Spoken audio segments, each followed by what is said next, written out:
movie or series lit your fuse and made you have to tell stories on screen? Escape from New York, no doubt about it. It was really, that was the one. I was like 13. I was already, interested in, my dad gave me like a Polaroid camera when I was younger because he knew I was visually inclined. I was staging lobby cards actually, like still image movie, and I was making flip cartoon movies. And I was starting to film with my dad's video camera that came with his VCR. You had to look at your TV to even see what you were aiming at, and manual focus and manual iris.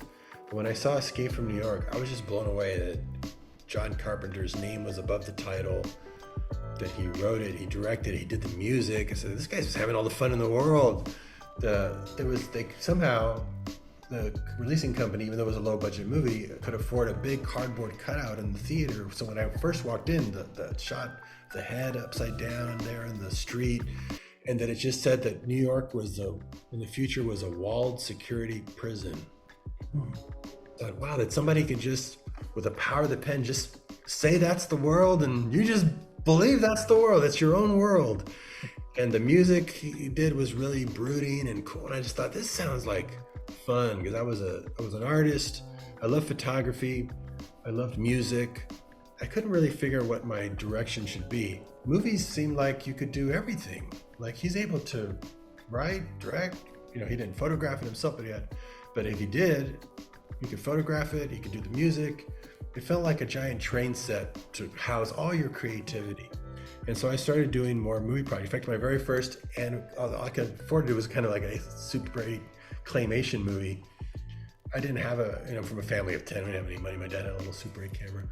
My very first film, when I watch it, I didn't have a backdrop behind it. So instead of putting a white curtain, I just put my Escape from New York album cover behind it. So my very first film, I showed Carpenter years later, is a claymation movie with the big head from his poster behind it to give some depth. And that really, I love that he made it independently, that it was like he didn't need to go to a studio. He could raise the money himself, put his own big ideas. And that also, I've tried to do that even in my own career, where it's like, if you have a small budget, don't come up with a small idea. Come up with a huge idea and do it on a small budget. Because even if you can't quite pull it off, the idea is so big, that story value of that carries on forever. So something like Kids Are Spies. It's just put sunglasses on a kid and you've already completed the mission. It's like a few sound effects and some things that look like they might be gadgets, and you could do that on a shoestring. And the idea is just so big that it has a lot of impact. Hypnotic, this idea that it's such a big world, but it's done on it can be done on a lower budget because it's all sleight of hand. It's all $2 tricks, edit tricks and camera tricks like Hitchcock would do. To where you even think, even my crew is like, do you think we can get away with pipes and just a sign and a golf cart? And I go, it just makes the Hypnotic look that much stronger. So it's the trick that you can come up with that I was inspired by that. And I know guys like Jim Cameron were too, to see like, man, look at this guy's going and creating his own destiny. And that's what made me feel like I could do it. I mean, I'm from Texas. I didn't know anybody. I didn't have any contacts. But it felt like, that you could probably do. You could go come up with an idea that was so compelling. You could convince somebody who had independent funding to fund a project that could do some business and kind of launch you. And he was doing it. And this was already like his third or fourth film. He'd done Assault on Precinct, or Halloween, one of the biggest independent films at the time. So, I mean, it was The Fog. He'd already done The Fog. It blew my mind that there was a way in that felt like those of us who are not part of the system felt like that was the path in. So for sure that one was a big jolt of adrenaline to somebody coming from no means and outside of the wheelhouse completely. So now, as you were finding your voice as a filmmaker, what movie or series came along while you were working and you watched it and you thought it was so good? How can I ever belong to this? How can I ever rise to that level? Once I made my first film, Mariachi, and I got in, that one I wasn't intending to get in. I made that movie so that nobody would see it. I made it to actually hide it. I was making it for the Spanish home video market. I knew I needed more practice. I'd only been making short films. And then, so I thought I gotta make several. I gotta make a bunch of these and make them for the Spanish market. Then by the end, I'll know how to tell a long story. So everything I saw, as soon as I got in the business, I got in really quick because of that movie. Didn't know that was going to get released. Much less with Sundance. Suddenly I was like, I felt like I was in the business before I was prepared. So just about everything I saw blew my mind and was like, I got to get to that level so fast. And then right away, I met people like, Spielberg and Jim Cameron and all these guys. And you gotta, if you want to hang out with these guys, you better be doing something innovative. So I would always be trying to think of something to push the innovations. I was, and how can I, that's why I started adopting digital photography early and green screen and 3D. So that when you go hang with these guys and they say, what are you up to in Austin? I say, well, I'm trying to pioneer some digital filmmaking on a green screen using 3D. They're like, oh, okay, that's good. That's ambitious. You can hang with these guys a little longer. And it really pushed me to go try to fit in that world because I was playing catch up.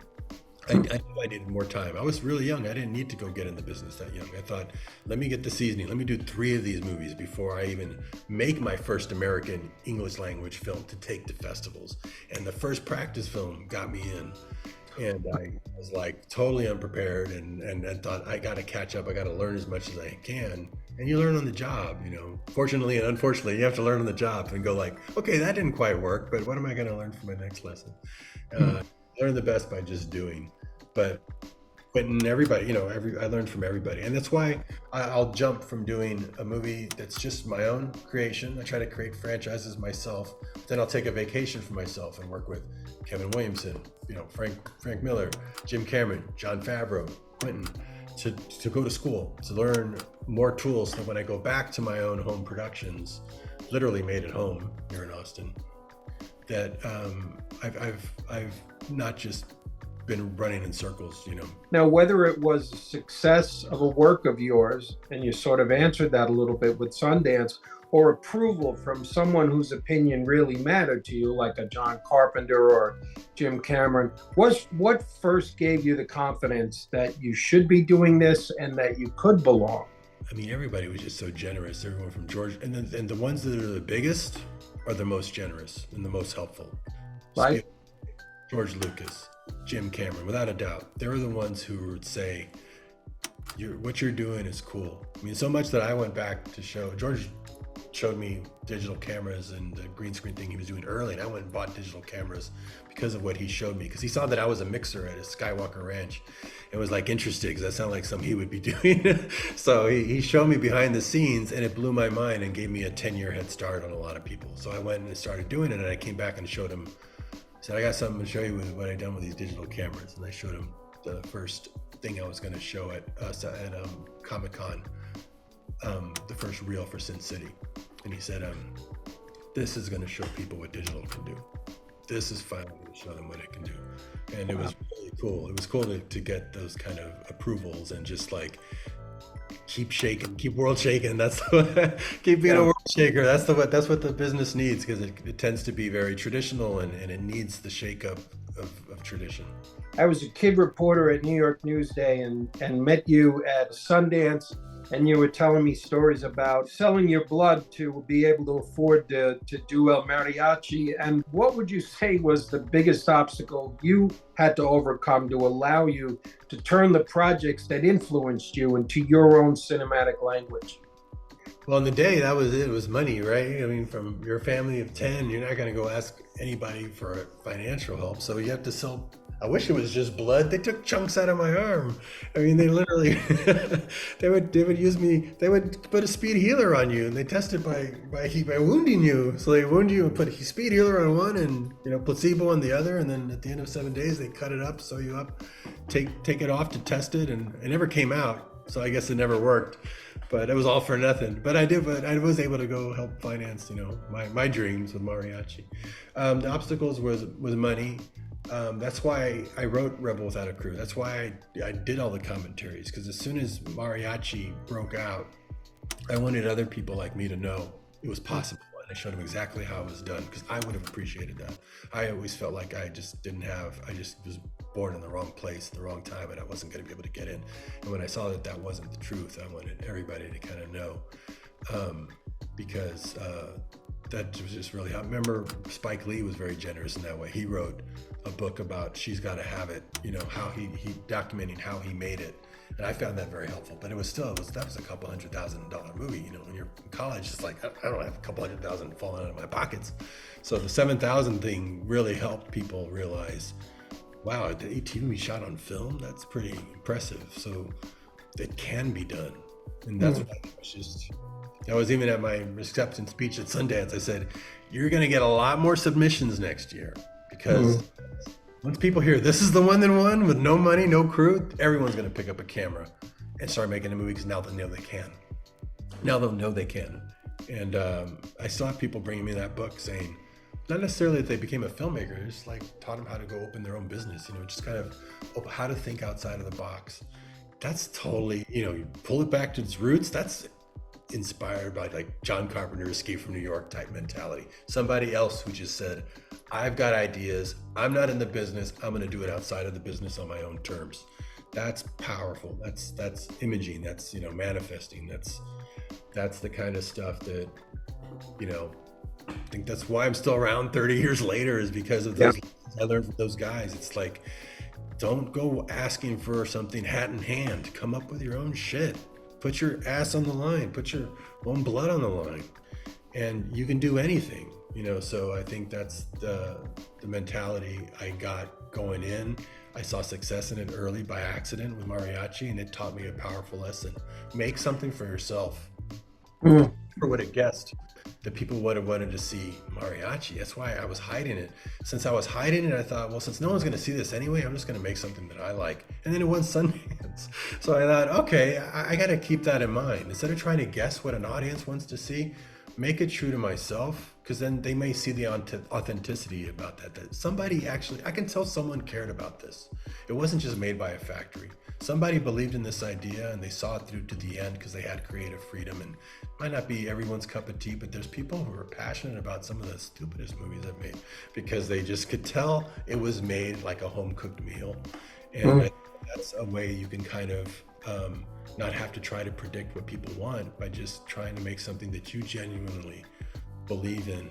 And that all came from those early lessons. I mean, those filmmakers who just inspired me by just making their own thing that was way out of step with the times, and they just believed in it.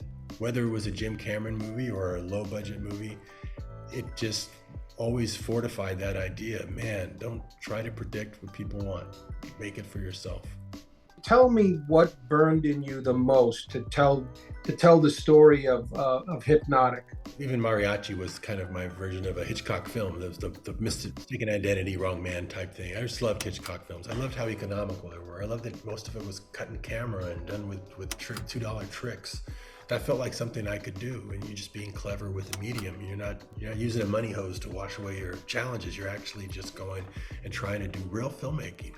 So I thought Hypnotic was my attempt to do like another Hitchcock, but a thriller. And what I loved about it over all the years I was developing it was that it reminded me of what we do as storytellers and as filmmakers, is that we're trying to create a hypnotic construct for an audience that they believe long enough what they're seeing, even though they know it's actors and lines, to cry or laugh or cheer or recommend it to their friends. And they do this to themselves. They buy a ticket for that experience, for the escapism. So I wanted I didn't want to make a movie about filmmaking. It's too inside baseball, but this is as close as I could get to that, where you could peel back the meta layers to show that the audience is like, oh, we're along with the characters in the movie. We've been lulled into this believing what we're seeing again, and nothing we see is necessarily real. It fits really good with the times, but mostly we don't believe anything anymore with AI and such. But I think just overall for the past 20 years that this thing has had a hold on me, this story, was because of that element of what we do, of creating stories that can be so powerful to people. They can attach themselves to a character that's more real to them and more loved by them than even their own family members sometimes. It's like wild how far we can go with it. And I love the power of that, the power of storytelling. Again, it doesn't have to mean it has a big budget. It could just be an idea that can just move someone so much to feel that way, that they believe it long enough to suspend the disbelief. If that's still magical to people, and to me as a filmmaker, it's what got me interested in the medium to begin with. And what's kept me around all these times, wanting to always try more and keep going and keep going.